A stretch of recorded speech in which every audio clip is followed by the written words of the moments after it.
that's where it gets a little bit tricky to measure the type of trust I'm talking about, because you can't just say yes or no, I trust my boss, and then that's okay, great. We have 90% trust in the team because we trust each other. One thing I think that is interesting, an interesting concept, is how do you actually get trust? How do you build trust? So it's one thing to say how do you measure it, but how do you build it? What's the inputs to trust? Hi everyone, and welcome to this episode of All About HR. My name is Nelly, I'm your host. In today's episode, I speak with David Hanrahan. He is the Chief Human Resources Officer at Eventbrite. Our conversation was all around employee well-being. We explored the concepts of trust, flexibility, and choice. And we zoomed in on a few of the initiatives that Eventbrite has taken when it comes to their people's mental health. I think more than enough reason to check out this episode straight away. Go and take a look right now. But before you do so, do not forget, as always, to subscribe to our channel, hit the notification bell, and like this episode. Thank you very much and happy watching. Bye.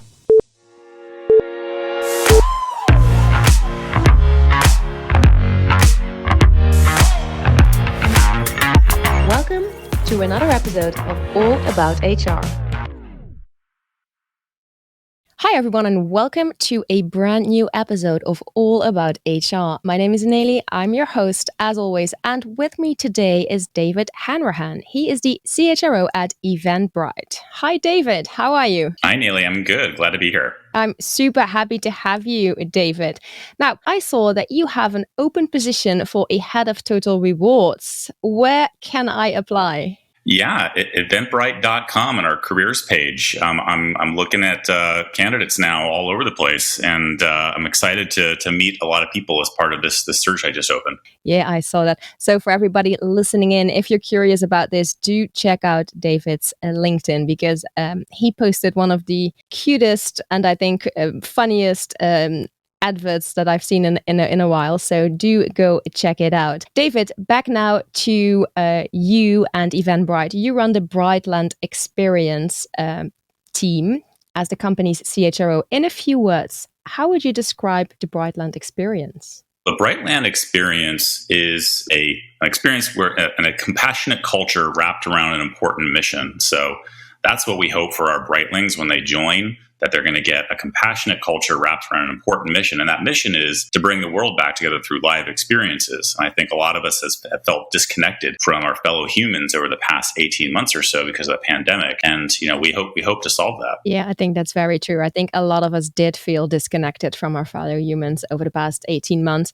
And it's something that I think we will be touching on as well during our conversation today, David, because one of the things I really wanted to talk to you about is building a workplace that can unlock people's full potential. I think that is a really nice theme to frame today's conversation around. And that brings me back to the pandemic and hopefully the aftermath of it, if we can already call it like that. Many organizations are rethinking the workplace that they've created. And with you, I'd like to reimagine that workplace in a way that enables companies to, as I said, fully unlock the potential of their people. Now, what would you say is the foundation for such a workplace? Well, I think about unlocking people's potential. You got to understand what their motivators are. So, I think a lot of companies are familiar with understanding employee engagement, doing engagement surveys. And these are typically, fixed questions that have been determined to be linked to engagement somehow. And we get to see, by team and by location and level, what are our employees' engagement and through different factors. However, what motivates an individual is very interesting, and it's very different. What motivates me versus what motivates you, these are very different and they're very nuanced. And I don't think that organizations have really done a good job yet of understanding what individual employee motivations are. A highly motivated workforce is a high-performing workforce. And when you're really motivated, and you're tapping into what cares most about for you, what you care about most. And that's really the key to unlocking your potential, understanding what you care about, your motivators. And I don't think there's really great tools out there on this. And, I think this is probably the key or the foundation for a workplace that unlocks your potential. It really is about finding out each individual's personal motivators. Yeah, that's what I think. Because your motivators change when you're tapping into what you're motivated by. You're tapping into what your potential is, and I think when you're understanding your own motivations, then you can understand, where you want to go in your career. And that's, again, it's about your potential. And organizations oftentimes do a bad job of lifting up your motivations. Organizations oftentimes stifle motivations. So you come in really full of like zeal and fired up to kind of attack this new job in this new company that you joined. You're excited about it. And what happens over time is that excitement wanes for various reasons. You get a new manager.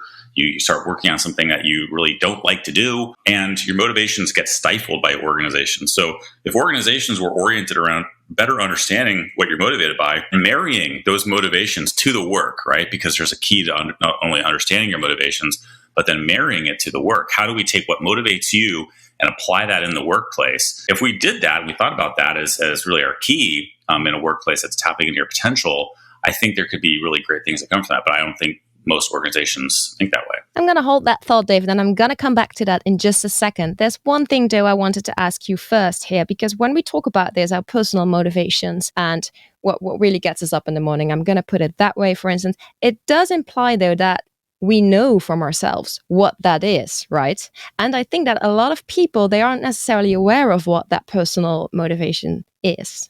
What are your thoughts on that? That's true. Yeah. I mean, how often do you think about, like, really deeply think about what motivates you? What motivates you now versus 5 years ago? It changes. There's a tool that one of my former bosses introduced to me a long time ago that I think is really cool, called a motivational pie chart, and we've applied it at Eventbrite. But it's kind of a reflective exercise. You sit down, you think about just a pie, like a circle, and you have as many percentage points as you want to apply to it. You say what motivates you today, and you could say 40% creativity, 10% money, X% the relationship with my boss. You could say my family. My family is my biggest motivator. But then, red, yellow, green, how well is that motivator getting met today? So you could say 40% of what really drives me is being creative, and it's red. I don't feel like the work I'm doing today is creative. I don't feel like I'm not able to scratch that itch I have on being creative. And so this can be a reflective exercise. You're like, wow, this is a problem. 40% is what motivates me is creativity, and I'm not getting that met. And then you talk to your boss about it, like, well, why is that? How could we move that from red to yellow? Is there just something fundamentally broken between the job and the company that you're in right now with what you care about? And sometimes when you're doing that, you have to really reflect on, what would creativity mean for me? Like, what would I be doing? Does that mean I want to go to film school? Does that mean I want to just be more creative at work? And it's in the conversation with your boss that you better understand it for yourself, but then your boss better understands it. And I think every time I've done this type of exercise, it's been really eye-opening for my directs, because all my direct reports are very different. And even for myself, it's changed. It's changed when I have two kids now. And what motivated me before I had two kids is very different, even at work. So I think you have to continue to look at this. And engagement surveys don't really do this. They don't really do what I'm talking about, because this is an individual exercise with your boss that I think is really important. Absolutely. David, something else that I believe you mentioned as well in various posts was a few elements. There was choice, there was trust, and there was flexibility. And all three of them, they were important. I would really like to zoom in on each of these elements and explore them with you, starting with the choice element.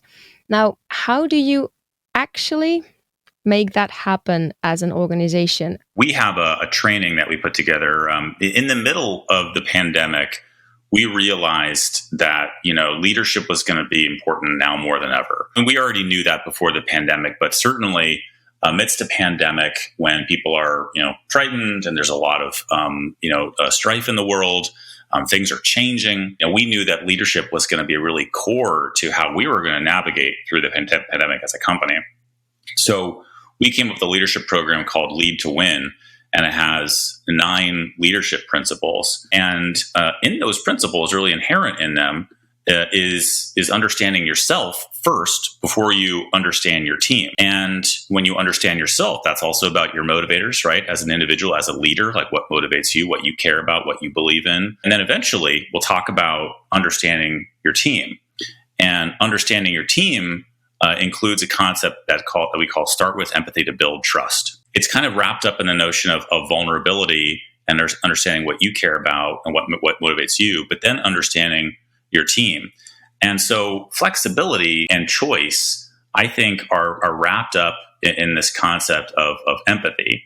And so, if we're talking about how do you actually sort of build an organization that sort of that balances choice the right way, balances flexibility the right way. At the core, it's about knowing your people, knowing your workforce, and caring about them, and having empathy. And so we actually train for that. We have a leadership principle called "Start with Empathy to Build Trust," and so like trying to operationalize empathy in a way. And I think when you do that, then you start to understand how to balance choice and flexibility with getting the job done, right? Because radical flexibility of just do whatever you want, there are no rules, is obviously not a good way to go. You have to have some balance of flexibility and a balance of like, here's some guideposts. Here's some generally how we like to get stuff done. Here's some operational patterns at the company that we find helpful. And so that's inherent in the training that we built, that all our managers have gone through. And David, how does that look like then in reality? Because you say that you actually give training on that, which I think is very interesting. Is it then something that, for instance, every manager can then try to balance out with their own teams, or do you give some best practices, or how do you go about this at Eventbrite? Well, I think if you zoom out, we're a software company, and so in general, we can operate asynchronously. And that might not be true for other industries, and maybe we'll touch on that in a bit. But the way that we can operate is like, we just got to get work done. And so how you get your work done, whether you're getting your work done from a cabin, on the beach, coding, developing code, we have timelines, we have deadlines that we need to hit, but how you do it, and whether I'm going to do this on the weekend, whether I'm going to do this, from a mountaintop, whether I'm going to just spend 2 hours today doing it and I'm going to take the whole rest of the day off, we don't really care. That's very different than a manufacturing setting. And so for us, we try and actually break down the idea that there is a legacy way of doing things. So for us, it's actually about, don't worry about the legacy way of doing work, Monday through Friday, 9 to 5, like taking your lunch break. That's just, you have to break that down. Operating asynchronously, operating in a hybrid setting is just a very different reality. And so for us, the pandemic, 97% of our workforce worked in the office before the pandemic. We're a very in-office culture. We're a very 9 to 5, FaceTime type of culture. And so when the pandemic hit, we just, like many companies, realized we don't need to operate that way anymore. We can start rethink everything and rethink all our sort of legacy beliefs about how you manage and how you work. And a lot at the core of that is now operating asynchronously. We got to hit our deadlines, but how you do it is up to you. And so how you manage and how you lead in that setting is very different. Leading with trust, leading with high trust, and leading with belief and understanding your team is your path to high performance, more so than I'm going to command and control and I'm going to give you deadlines, so I'm going to micromanage you. So that's kind of what it's about. Yes, thanks, David. I really want to continue immediately on what you said there about leading with trust and high belief is the way to performance or high performance. I really like that. And I saw in one of your posts as well that you were explaining why trust is so crucial. Now, I can imagine some people hearing this and thinking, yeah, well, okay, what's new there? Because everybody knows that trust is important. Why did you still feel the need to devote an article to the importance of trust? Let's start with that. I think for many of us in the middle of a pandemic, we've sort of been inundated with misinformation.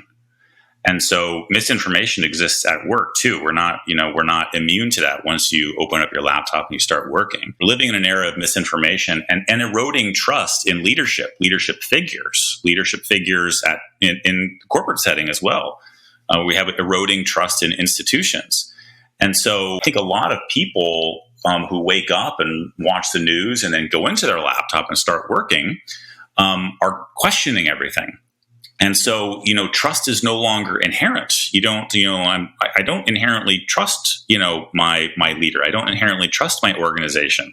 I don't inherently trust what they're telling me. So you have to earn trust. But I think a lot of us in the corporate setting, we assume trust is a given. Like you said, like, of course, yes, yeah, trust, what's new. Trust is important. But I think what we're neglecting is that trust is eroding quite a bit. And I believe that as leaders, you should assume that trust is not there. You should assume that building a high trust workplace is very difficult. But imagine being in a team that is inherently trusting of each other, right? So just think of that team that you've been in where we just trust each other. What is present when you trust your team and you trust your boss? You almost have this innate, sort of ability to relate and understand what they're going to think in a certain moment, what my boss would say. I can come to my boss, right? I have psychological safety. I can come to my boss and criticize. I can say, hey, I didn't think that was a good approach. I didn't think what you did there makes any sense. And so then information flows much more quickly. You operate more quickly. You have feedback. You learn, you grow. So tapping into human potential can't do that without high trust, because if I don't trust, I'm not going to give you feedback. I'm not going to tell you what you need to know. I'm going to hold that back. And so I think that's been true for a lot of society in the pandemic, that trust is eroded. But I think that's probably true in a workplace too. I don't think we should assume that workplaces have been immune to, eroding trust in society. No, absolutely not. I was talking the other day with someone, and it was more in regards to when they were hiring new people to join the company. But what they said really was like, the fact that I hire somebody in my team, for me, implies that I trust the person that I hire. However, he said, I still need to earn that person's trust. And I think that was a nice way of putting it in regards to what the situation is like when you hire people into your organization. What are your thoughts on that? When you hire someone in your team, you barely know them, right? So you've met them, but do I know you? Have we built a relationship? A relationship is trust, respect, and communication. You can think of that as the three legs of a stool, right? And so when you hire someone, you barely know them at all. You might feel good, like, hey, hey, you accepted my offer. We had some really great conversations. We're smiling at each other in these interviews, and welcome aboard, onboarding. And then there's, it's kind of like roses and like all good vibes. But you don't know the person at all. And you don't have a relationship with a new hire, so you don't have trust, you don't have respect, you don't have communication. You got to start on those things. You have good vibes, you have good feelings, but, do I trust you? And, I think you shouldn't assume that. It takes time to build trust, it takes time to build a relationship. And so think about this. A lot of managers are surprised when their employee leaves, right? Hey, I hired you a year ago and you're already leaving, or you've been with me for 10 years and suddenly you're leaving. What happened there? And so this is a very common occurrence. I'm putting in my notice and my boss is shocked. I thought we had a good relationship. I thought, I'm surprised. Why are you leaving now? And then you start thinking back on those moments where they give you little signals of not being happy about something or asking for a raise. You said, no, not now. And so if we really trusted each other, if we had a really good relationship with each other, boss and direct report, you're going to know. You're going to know when it's my time to go, because I'm telling you, hey, I'm thinking 6 months from now, I got to do something different, and when that happens, that's like, we got a trusting relationship. But when not, I don't know how my boss is going to feel about this. I can't tell them I'm leaving in 6 months because they might fire me. They might I might have negative consequences for me. So I think you can think of trust as being really rare in workplaces because of that phenomenon. When people leave, typically it's always a surprise for their boss. The rare times it's not a surprise, when we're talking about it and hey, I get it. I totally get it. 6 months from now, I'll help you. I'll help you with that. I'll help you go get something different. That's because those types of relationships are rare. But more commonly, I'm going to be surprised. And that means we didn't really have the true relationship that I'm talking about. I agree with that. But I do think that when you hire someone, there needs to be some sort of default level of trust, because you are hiring someone and you are starting that working relationship with that person. But there needs to be, I think, a certain level of trust that this person will be great for a great addition to the team. But going back now to your article, what I found particularly interesting while I was reading it was how you talked about trust as a performance metric. There was a quote that I was stealing from someone else, and the quote said that trust is the only legal performance-enhancing drug. If we believe that, sometimes we believe that engagement is the path to high performance, right? So high engagement is high performance. And so you could say, well, then engagement is the performance metric. I think these things are similar in that you don't really have high engagement without a really highly trusting environment. between the team and the manager. However, I believe that if we have high trust in our teams, we're going to operate quicker. We're going to make better decisions. We're going to give each other more constructive feedback. We're going to be really honest with each other because we trust each other. I trust that I can tell you this without fear of negative consequences. And all of those things, like the quote said, are really a path to high performance. So, but how do you measure trust? Yeah, how would you measure trust? If you could measure trust, would that also be associated with high-performing teams? If you think about sports teams, if you think about teams that have, that have really life or death consequences on them, maybe military squads, like the space shuttle, and astronauts. Those people and those teams in high-pressure environments have to have a high degree of trust. If they don't trust, that's like life or death consequences. And so some of those teams are operating on peak performance. That's like the peak of human performance. If you're an astronaut, or you're working, you're in an athletic team, or you're in the military and you're operating a squad with life or death consequences. Those things, if people can operate with peak performance in teams and they have trusting relationships, we should assume the case can be true in software as well.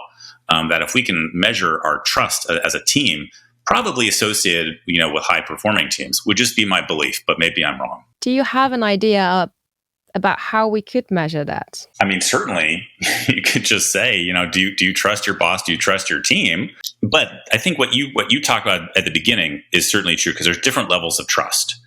I could say, sure, I trust my boss, but the type of trust I'm talking about is a little bit different. If I trust you to show up, I trust you to do your work, is a little bit different than I trust this person's intentions. I trust what they're telling me, and so that's different. I trust that you're going to do your work is a little bit different than I trust this person's feedback. I trust their opinion of me. That's where it gets a little bit tricky to measure the type of trust I'm talking about, because you can't just say yes or no, I trust my boss, and then that's okay, great. We have 90% trust in the team because we trust each other. One thing I think that is interesting, an interesting concept, is how do you actually get trust?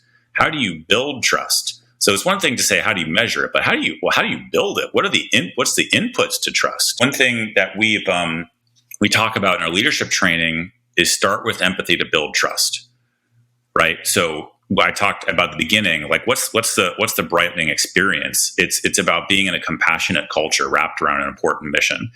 And so empathy and compassion is different than being nice, right? It's different than being kind, or ruinous empathy is a concept that Kim Scott talks about. But a compassionate culture is one that also probably has vulnerability.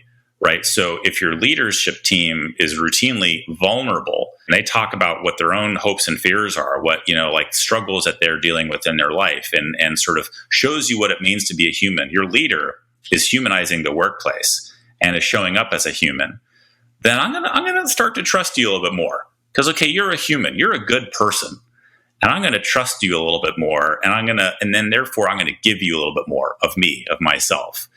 And so vulnerability in that sense, at least for us, we think is an important input to getting to trust. Yeah, I think that is a really good point, David. I think that if, especially as a leader, as a manager in an organization, if you show your own vulnerability, and if you also say, especially over the past year and a half, of course, but if you also say, honestly, guys, I do not have the answer. I do not know what to do in this or that situation. If you open up in that regard and show people that you're not the all-knowing leader, then yeah, I think that does open the door and makes it a lot easier for people to relate to you as a leader. On the empathy element, though, I think empathy is a tricky one in the sense that I definitely think that it's extremely important.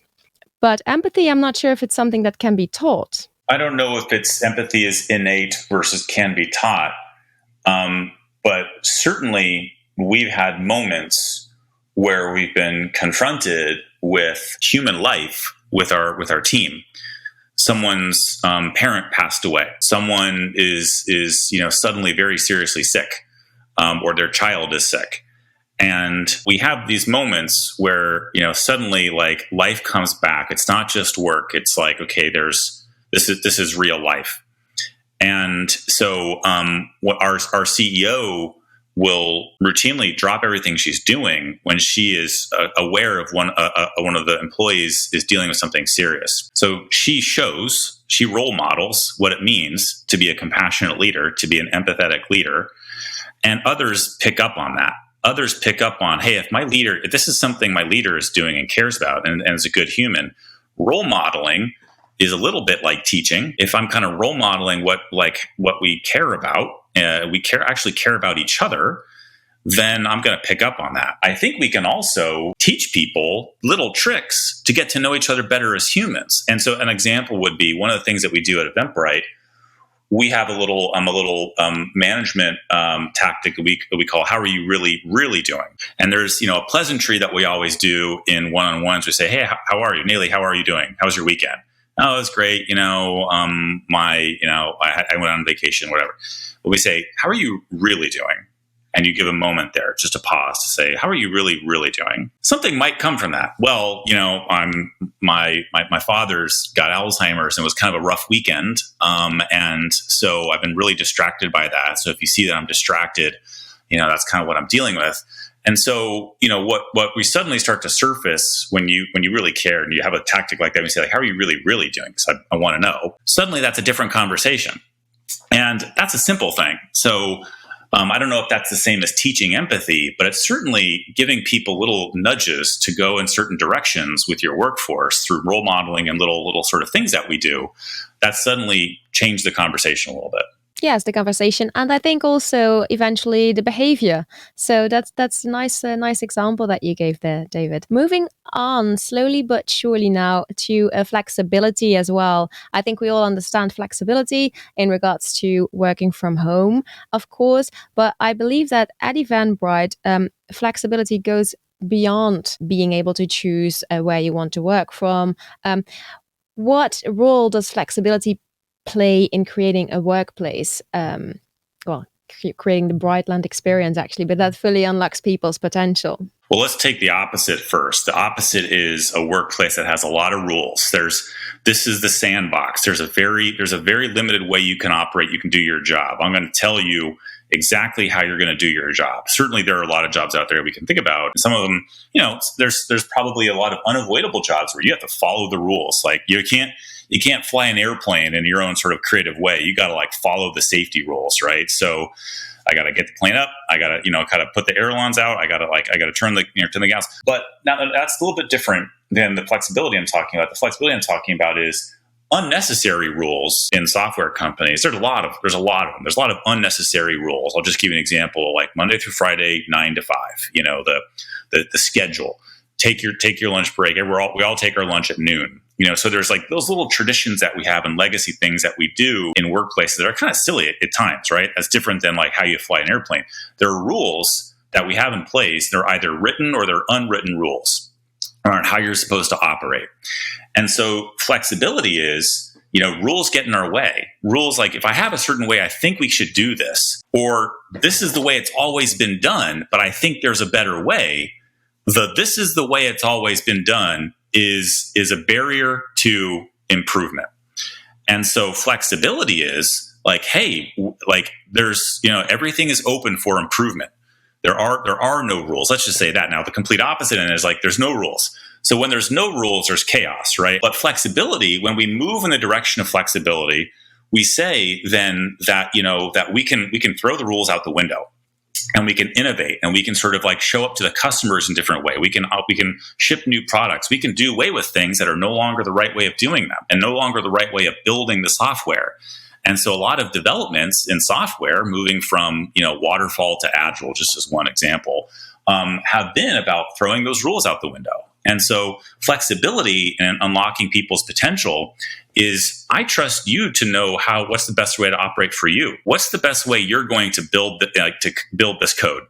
What's the best way you're going to launch this HR project? I'm not going to micromanage it for you. I'm going to trust you to tell me what you think is the best way. I'm going to give you a little coaching along the way. And so flexibility, I think, is a really key ingredient to unlocking people's potential, unlocking team potential, and unlocking organizational potential, because it's about saying we're not going to really operate by the rules. I think this is a very, very nice take on flexibility here, David, because it really is more about not having the rules limit your way of thinking about solving solutions or your way of thinking about doing the job. And in a way, if I understand you correctly, it is almost about constantly rethinking the way that you're doing things to see if perhaps there's a better way. Yeah, no, absolutely.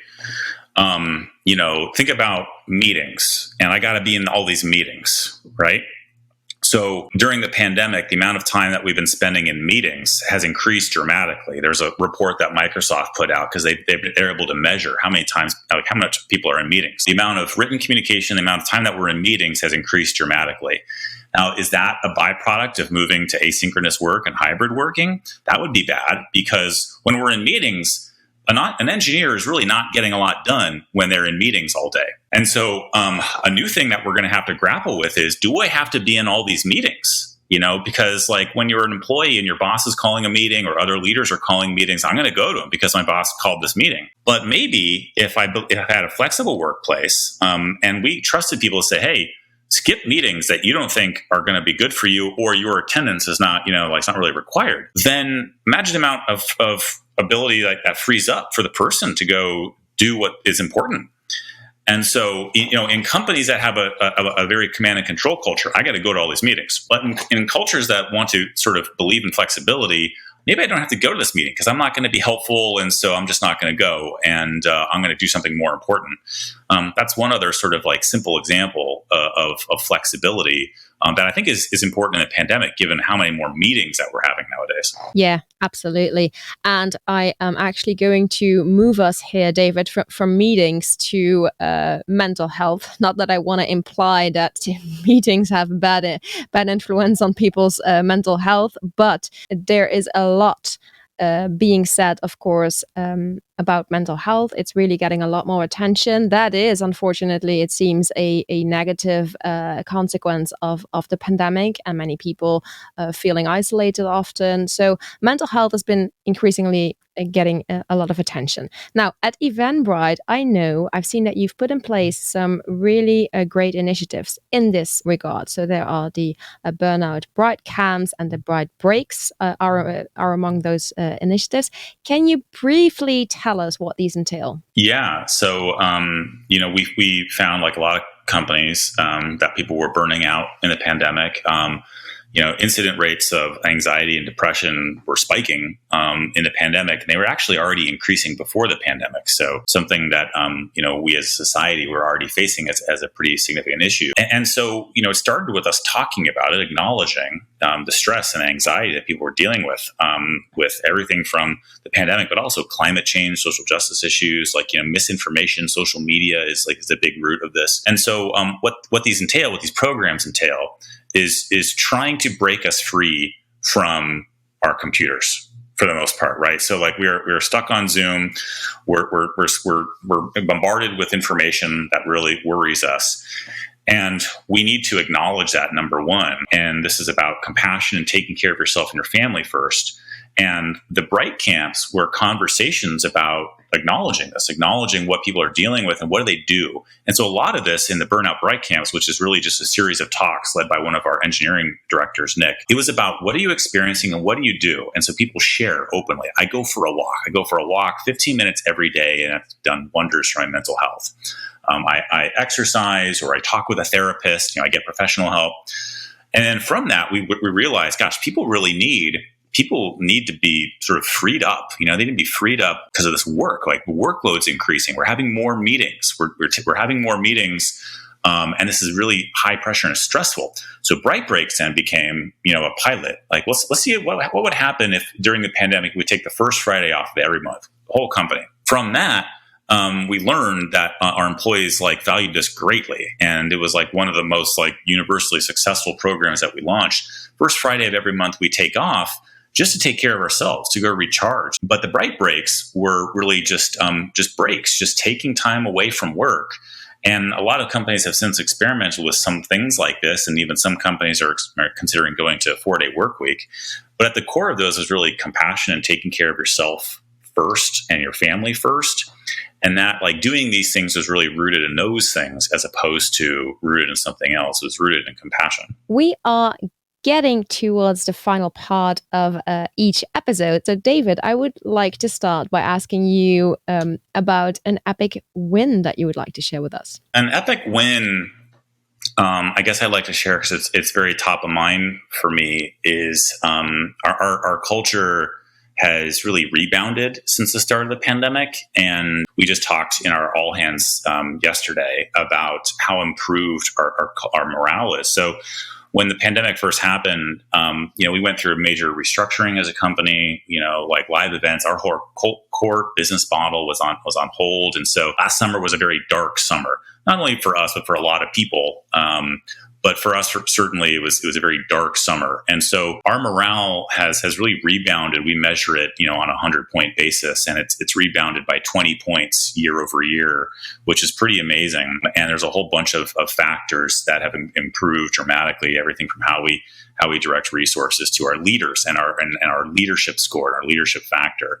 So I think something I'm proud of, because a lot of our own employees have been part of, is building the culture. Our culture has really rebounded year over year. So that's an epic win that I'm proud of as a company leader. Yeah, absolutely. It sounds like a beautiful epic win. And when it comes to an epic fail that you like to share with us, what comes to mind? I wrote an article about a whole bunch of mistakes that I've made in my career. And so an epic fail that I would admit to is earlier in my career, not really believing in the power of values, of company values, and neglecting that. And so I used to think of values as a soft word. And like, that's kind of why HR teams get a bad rap, because values is kind of this kind of mushy topic that HR teams bring up. And when they bring up values, like, hey, this person has no credibility because they're talking about values. And so I used to believe that, and I've kind of come full circle on that. But that's an epic fail, when earlier in my career, I really neglected the power of company values. And like, it's 20 years now in my career, I'm just like, it's the thing that I think is probably most important to the success of a CHRO, is really knowing what those are and how you embed them. Yeah, I mean, again, I totally agree with you, and I kind of like how that went full circle. So thanks for sharing that, David. And also, thank you very much for joining me today. I really enjoyed our conversation. So thank you very much. Thank you. Thank you so much. And thank you, everyone, for tuning in to today's episode of All About HR. As always, do not forget to subscribe to the channel, like this episode, and share it with a friend. Thank you so much, and see you again soon for a new episode of All About HR. Bye.